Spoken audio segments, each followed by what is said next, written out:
Bachelor of Hotel Management లో university first rank, second rank, third rank. Sun International, Visakhapatnam, Hyderabad. చూడండి, ఈ ఎడారిలో ఈ మేకల కాడ, ఈ గొర్రెల కాడ, వీటి కాడ, ఈ కుక్కలకి మేత అన్నీ నేనే వేసుకుంటాను సార్. ఒకడు నా భార్య చెప్పిన ఎడారిలో వేసేసినారు. చూడండి, చుట్టూ ఒక చెట్టు లేదు, చేమ లేదు, ఏమీ లేదు. నాకు బతకాలని లేదు సార్, నాకు ఈడు ఉండాలని లేదు. నేను ఎంత చెప్పినా మా భార్య కూడా వినిపించుకోవట్లేదు. ఎవరు చెప్పినా కూడా నా మాట నమ్మడం లేదు. ఆ పావురాలకి, ఈ కుక్కలకి అన్నిటికీ మేత, మంచి చెడ్డ అన్నీ చూడాలి.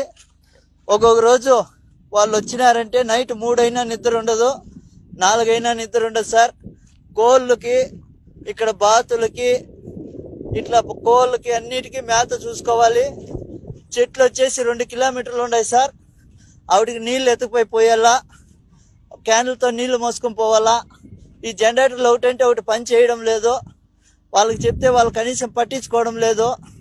మొన్న మోటార్ చెడిపోతే మోటార్ కూడా కనీసము రిపేర్ చేయించుకొస్తానని ఎత్తుకుపోయినాడు. ఇంతవరకు తేలేదు సార్. నీళ్లు క్యాన్లు మోస్తానన్న రోజు ఒక మోటార్ పని చేస్తుంది, చెప్పినా కూడా వాళ్ళు చెవుల్లోకి వేసుకోవడం లేదు. చూడండి, ఈ పావురాలు, ఈ బాతులు, వీడికన్నిటికీ నీళ్లు పొద్దున్నుంచి మోయాలా, అన్నీ చేయాలి సార్. నేను ఒకటే, నా వల్ల కావడం లేదు. ఎండకి సుస్థి అయిపోతుంది. ఇక్కడ పట్టించుకునే వాళ్ళు లేరు.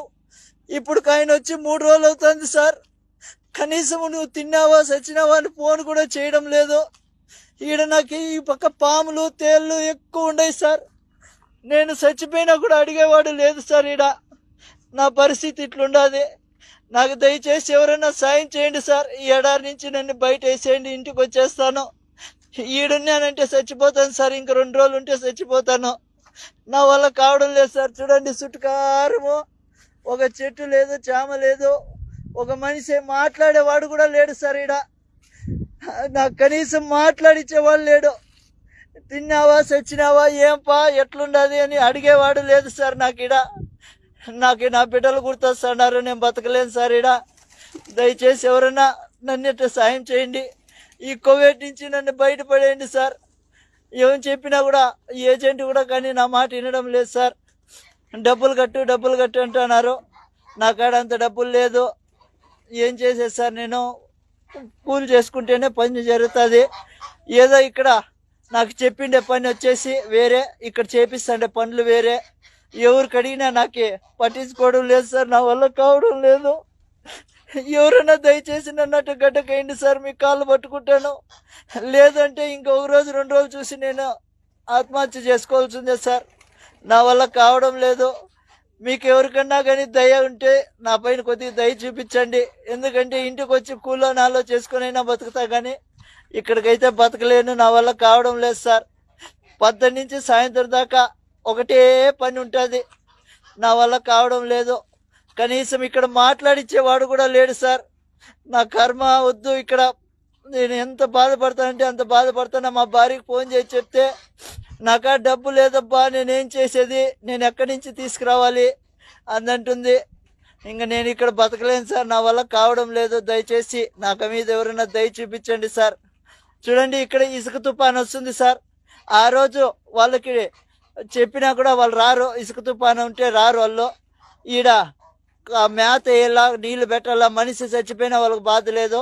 వీడన్నిటికీ మేత పెట్టాలా, నీళ్లు పెట్టాలి, అన్నీ చూసుకోవాలి సార్.